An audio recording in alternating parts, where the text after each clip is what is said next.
How to record screen on Android phone. There are two methods I will explain in this tutorial. The first is using the pre-installed screen recorder on your smartphone, and the second is downloading the application from the Play Store that will allow you to do that.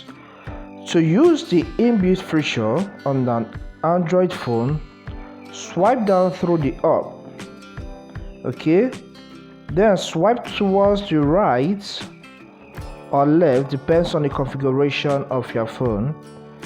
You will see screen recorder. So once you tap on the screen recorder, just as you can see right now, it will start to record the screen of your smartphone.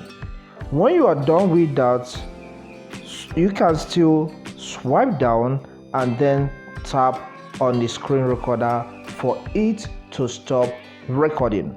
Alright, but the disadvantage of this method is that it only captures the screen, what you are doing on the screen, without capturing the audio or the voice, okay, when you are doing that. The second method is by downloading a screen recording app from the Play Store. To do that, access the Play Store app on your phone. Just as you can see here, Play Store is one of the apps displayed here. So tap on it for it to open.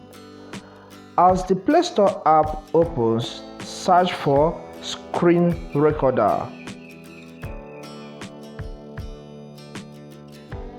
Alright, there are so many screen recording applications you can find on Play Store.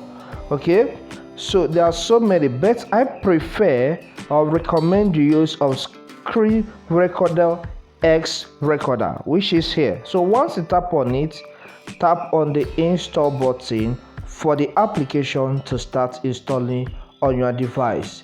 In this case, I have already installed it, and that's why you are not seeing the install button. So after installing the app, just as you can see, it will appear in your app's library. Okay, so let me get to where it is here. See it here? So once you tap on it, it will show up. You activate some buttons on top of your screen. So swipe down from the app and then hit the record button. It will start recording. Right now I'm using to record this video, and that is why you are not seeing a record button. So once you tap on the record button, it will show you some options, confirm the process, and it will start recording the screen of your Android smartphone. I hope this helps. Please like and subscribe.